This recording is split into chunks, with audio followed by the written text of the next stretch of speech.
Alright, so I wanted to make a video on what I feel like are like the most practical settings for this. There's a lot of videos around right now kind of talking about like, oh, this is the best, the most optimal, and then like a lot of it's kind of just like a settings guide. So I want to chop those up and just kind of make one that I think has the most practical and like pragmatic settings, not like, filler or whatever, because I don't know, that just sucks. That kind of content sucks, so we'll go into it real quick. This is, and I'm not like, MLG gamer boy, but I do alright, I don't really think I'm an awful player. So starting off, I am, sorry, I'm just pulling on my notepad here.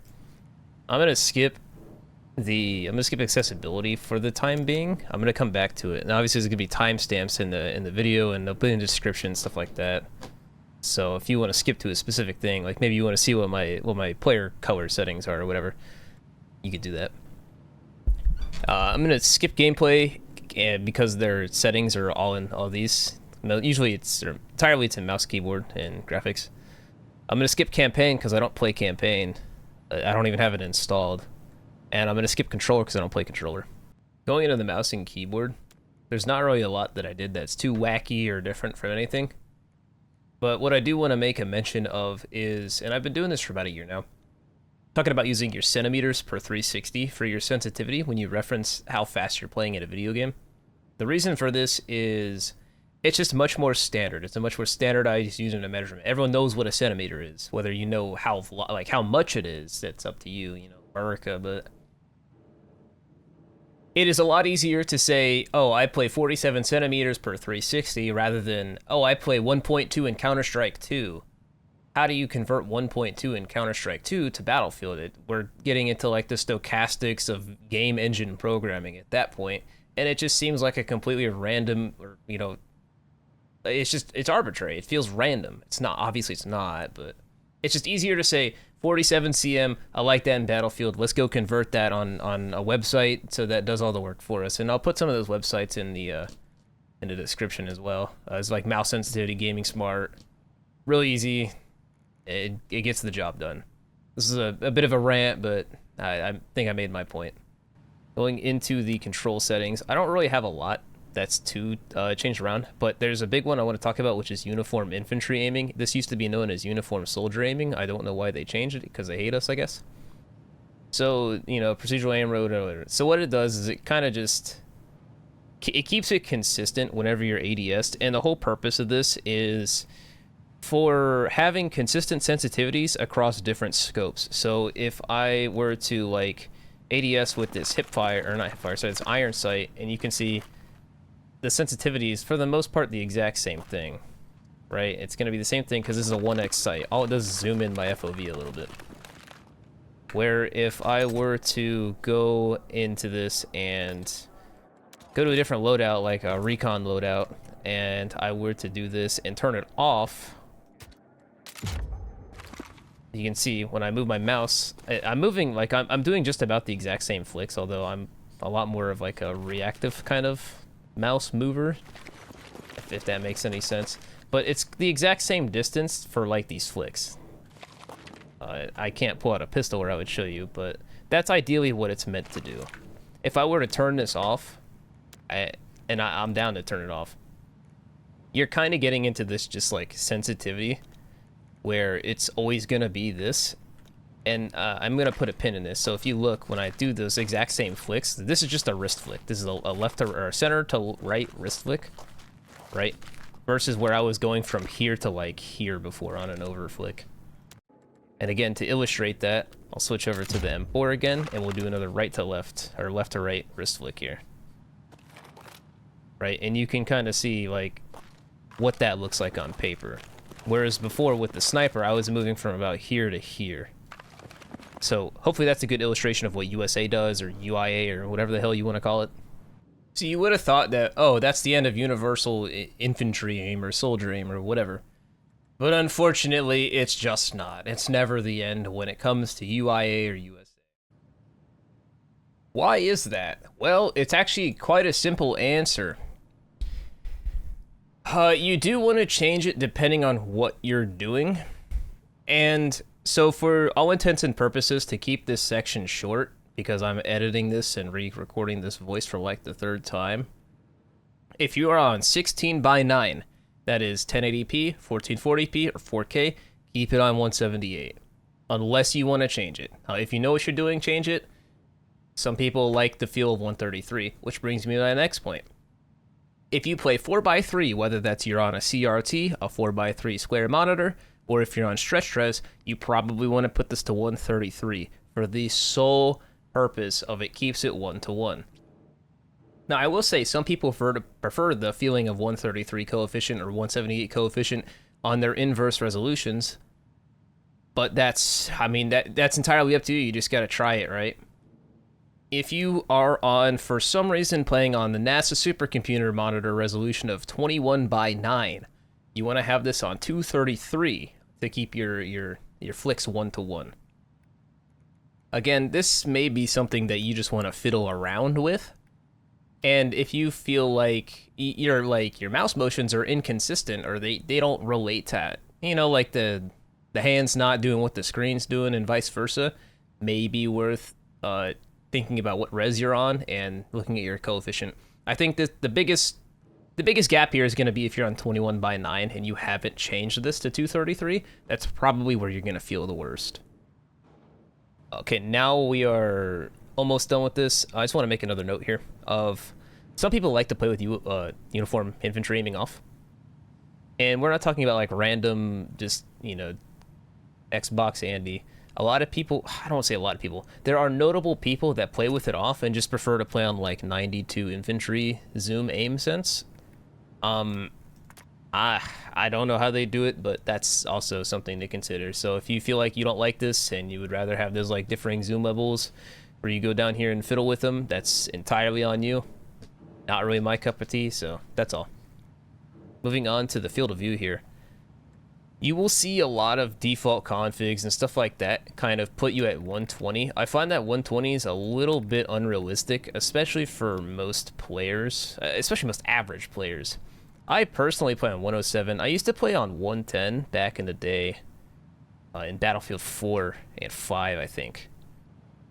But these days, I find that I like 107, especially since I feel like engagements in this game can occur pretty often at pretty wacky ranges. And in general, targets are already hard enough to spot out in this game. I find that 107 makes it's just a lot easier for me personally. Because like your overall benefit of having a higher FOV is things perceptibly in the distance will seem to move slower because of the distortion of your field of view, right?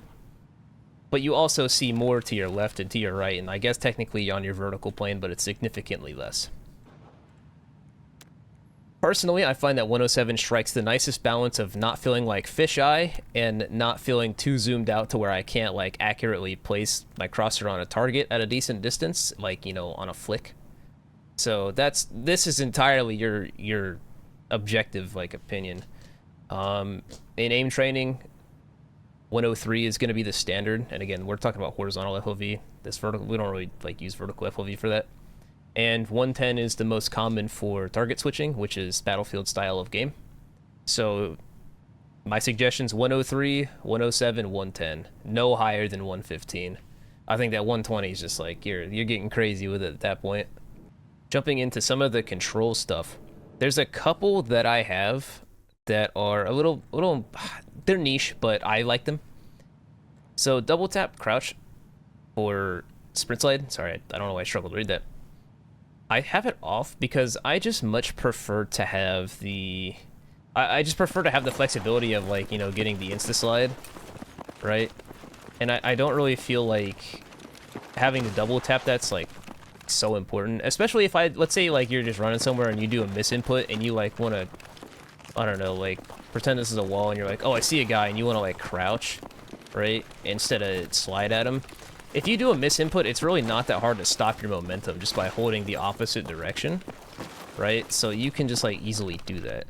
It's one of those things that it's just like, I feel like it's kind of goofy to have a separate key binding or anything, but that, again, this is like my opinion. I'm just kind of giving you my rationale. The other setting that I have that I find is a little more niche, but I think that is quite important, is turning off the roll camera and landing roll.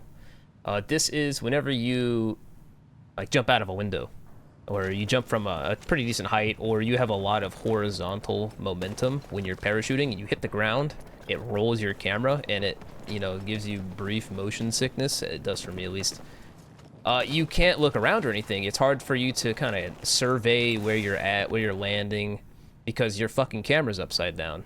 And you can see the difference it makes. Again, that's nitpicky, like we're getting into the more nitpicky stuff, but I find that it's really important. A really good example is something like Siege of Cairo, which is one of the most played maps right now. You're jumping in and out of these buildings from, you know, upper stories and stuff like that. There's a lot of combat rolling, and I feel like if you turn this off, give it a try, you'll kind of notice that, like, wow, I did it a lot more than I thought I did. There's a lot of, like, combat rolling in BF6 for whatever reason. I mean, it's a cool little thing, but I prefer to have that little extra, you know, 1 second of awareness whenever I'm making a push with, like, my team or squad to get an objective or something like that. It can make the difference. It can make the difference between you seeing a guy that, you know, ran from one pillar to another versus him dunking on you when you run up to a set of stairs. Just my opinion. So we're kind of getting to the last section here. As far as the zoom goes, I mean, it's all preference. I keep everything at 100, like 1x, 1:1. It's just from technique development and habits from aim training. I just prefer to, you know, have that. Some people like to slow it down a little bit, like 90, 95. I mean, it's entirely on you. So the only one that I have that's kind of notable is peak type. I have peak type disabled for, again, for the same reason that I have my sensitivities kind of set like this. I don't like how it feels. It feels not random, but it feels awkward to maneuver around, and it's kind of hard to decide and predict where my crosshair is gonna end up when I do it. And there's like, unlike mounting your weapon to the wall or to a ledge or something, there's very little control over how you get the peak. And I find that I'd rather just hold the Korean peak on a corner if I'm close enough to lean on it, rather than like take this awkward lean and then, like, you know, my crosshair goes in a different spot. It's just not my kind of thing. There's also benefits to only having your shoulder exposed rather than like your whole head peeking out.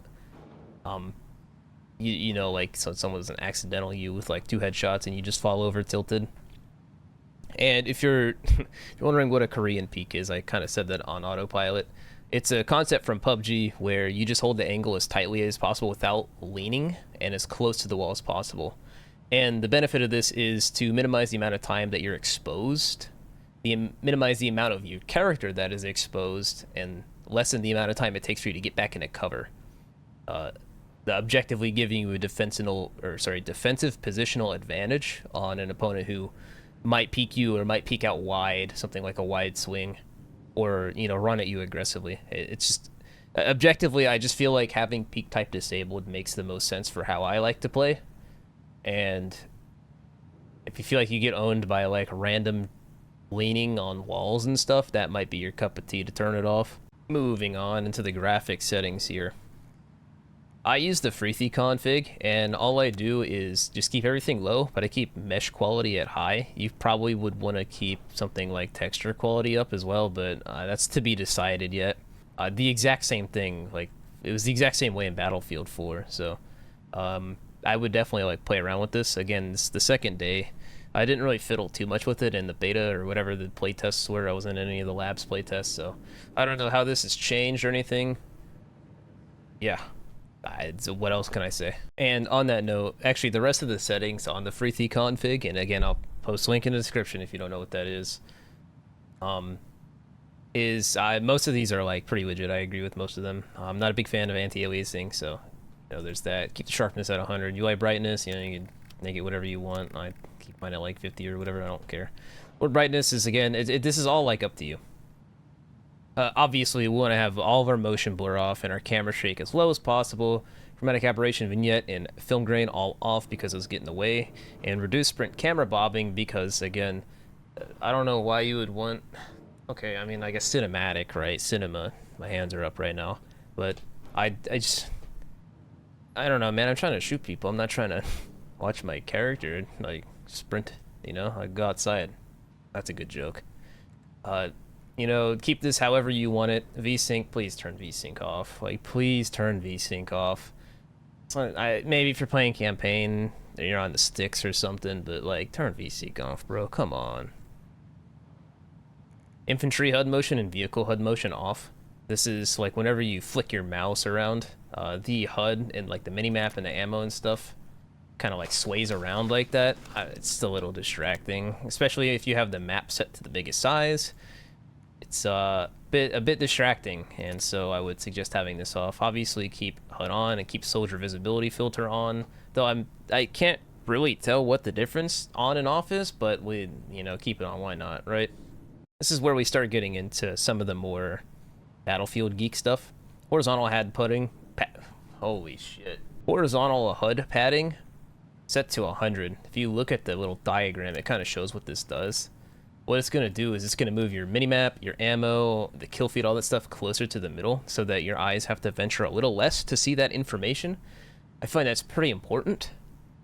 I guess for the sole purpose that I can glance down at my ammo and it just saves time and it's just nicer. Sometimes if you're more used to it, you can even like catch this info in your peripheral, so it helps a lot. It's not as aggressive as you used to be able to make it, where you could like put your map damn near in the middle of your screen, but that's fine. As far as this goes, I like to do squad and nearby. Sometimes I would do like self, but squad and nearby is important. And again, we're kind of getting into that battle royale, especially PUBG theory, where the kill feed is a really important piece of information. Because if you're with your squad, or you know what's going on nearby, you can tell if your team is starting to kind of get dunked on a point, so that you can make an educated decision if maybe you should push forward if your team's getting a lot of the frags in the location, or maybe you need to fall back a little bit. Again, we're getting into the nitpicky, you're kind of thinking about your gameplay at that point, and I just like squad nearby. If you have it on all, you're going to see 64 players with their frags at all times, and sometimes people don't like having their kill feed, you know, stuffed to the brim. It's all on you. Kill feed icons, I don't know why you wouldn't. I mean, if you don't do this, it's going to be like, you know, SDZ, M4A1, your mom, like stuff like that. Ping notifications, I think this is like the Warzone ping thing, where it tells you someone pinged this spot. I don't... Why the hell would you want this? I guess maybe if you're playing like the BR mode, Firestorm, or whatever it's called. And one of the big ones, minimap size large. You want that as big as possible so that you can look at it and ascertain information going on around you without being blind. This is your biggest form of legal wall hacks, other than the breakthrough thing where you literally see people through walls. And the background opacity just makes it a little nicer to see. It doesn't blend into the map, I guess, if you're in kind of a snowy area. It's something like that, you know? The rest of this, I truly, like, I haven't messed with it. Like, I don't really care about seeing what my field of view is. The edge of it, I don't care, right? I don't understand the purpose of this, but I guess some people would like it. View rotation's cool. If you're a Counter-Strike player from like kind of back in the day, you might want to turn this off. This makes it so that the map doesn't rotate with your point of view, so like it stays static facing north and your Dorito just turns around. Old CS players will know what I'm talking about. I couldn't tell you what interior zoom is. I don't know if it just zooms when you're indoors or what. I just don't even entertain it. And again, keep these distances. This one at 160 is at 250. This at 300. You could probably change these if you want. I'm not a big vehicle guy.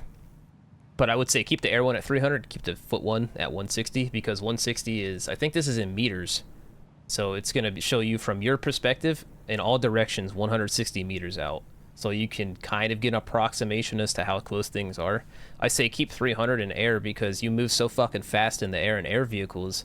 If you have it any lower, you're gonna be blind. You know, you're gonna be blind to like what's going on the map. As far as icon intensity goes, this is gonna be the things like revives and like AT mines and ammo boxes, like all the stuff you see on your screen that's on the map. It's gonna be that. I find that the intensity just like makes the glow a lot stronger. Obviously, it makes it more, like, opaque, but I actually find that 100 was a little distracting when I played with it, and obviously, you know, much lower, it's going to be a little bit harder to see. So I find that, like, 60 to 75 strikes like a really clean balance. So that's something to... Obviously, you'll have to fiddle around with in-game because you can't really do anything like that in the firing range, but I mean, it is what it is. Crosshairs are entirely up to you. I mean, turn off crosshair projection, good God. As far as audio goes, it's a little contested right now. This is obviously going to be up to you. My master volume's low because I have decent hearing, and my PC audio is strangely loud. I'm not really sure if maybe my interface is cranked up or what, but it doesn't matter. Keep music off, Commander VO off, and Soldier and Campaign VO off for the sole purpose that music can be a little distracting. It can be kind of hard to hear like if you're trying to listen for stuff, footsteps or whatever, and bum bum bum bum bum bum, you know, I can kind of hard to hear. I always just turn music off in every game I play because I'm the most boring person on the planet. So yeah, this is entirely up to you. So as far as what is the most optimal to use here, some people are saying headphones with ward tapes. Some people are saying ward tapes Val. Some people are saying stereo with ward tapes. Yesterday on day one, I was playing all day on stereo with a default mix, I think. It's either that or ward tapes. I don't remember. And I was hearing footsteps literally all over the place. So, like, in a good way, I could, like, very actively perceive where a player was coming from. Today, I've been playing around with headphones and ward tapes Val. So we'll see what happens. I really don't recommend anything with like 3D or surround sound or anything like that for the sole purpose that it can be a little poorly representative. I guess if you're like, you know, chilling on the fucking couch with like your PlayStation controller and you got the setup for it, I mean, go for the 7.1, right? But I play with headphones and IEMs, so voice chat off. You can turn it on. I mean, I stream, so I don't want to, you know, have some like fucking 44-year-old man throwing some wacky things out there. He's shooting his machine gun, posted up on, you know what I mean? Like, I don't want to do that. Tonight is that crank that shit down. No one wants to have their ears bleeding. And I have radio music off. I kind of like it on, but I have it off because I'm boring. And finally, as far as the system settings go, it's entirely up to you. If you are wondering how to like install or uninstall like the campaign, that's here. So uncheck these. I don't really know what the difference between the normal or high-res textures are, and I don't want to find out. Command console is just the console here, as you can see. And if you're wondering how to get the graph here, I think it's just perf overlay dot display. What's it? FPS? I don't know what it's called. Perf overlay dot enable and put 1, or I think you could put true if you wanted. And it'll pop this up. If you want to know just how to have the CPU, again, in the Freethy config, it's a thing. There is, if you don't really care to do that config, you can go to your Battlefield 6 directory on Steam or in Epic or wherever else it's released, EA, and you can make a file called user.cfg, and you can put these commands into it and it will just display exactly what I have. If you want to make it bigger, the CPU bigger, you can put FPS display scale, and you can push it from 1 to 3. I think 1 is the smallest. I have it on 2, and 3 is gigantinormous. And I almost forgot. I said I was gonna do the accessibility settings, even though they're all everywhere else. But if you want to see my color profiles, this is what I use. This isn't what I typically use. I'm still fiddling with it. But yeah, I like to use the more pastel colors. It's just nicer to look at on the UI, honestly. Some people like to use purple for friendlies and yellow for enemies. I was doing that for like 10 years. I don't really remember where it came from. But I remember I was in a Dirty Bomb tournament, and that's where I seen it. So if you ever wondered where that came from, that's where I thought it came from. Alright, that's all I got. So, you know, do with the information what you want. Definitely experiment a little. I could be wrong about some of these things, by the way, so keep that in mind. Like, definitely take what I say with a grain of salt. I'm not, like, I didn't make the settings menus, right? I didn't program the fucking game, so I can't tell you exactly what things do or if I'm entirely correct, but I don't really suck. So I find that my input may be a little, like, of higher value than some, like, Reddit post. So, that's all. That's all I got, guys. Hopefully this helped. Hopefully you enjoyed this. See you later with other stuff.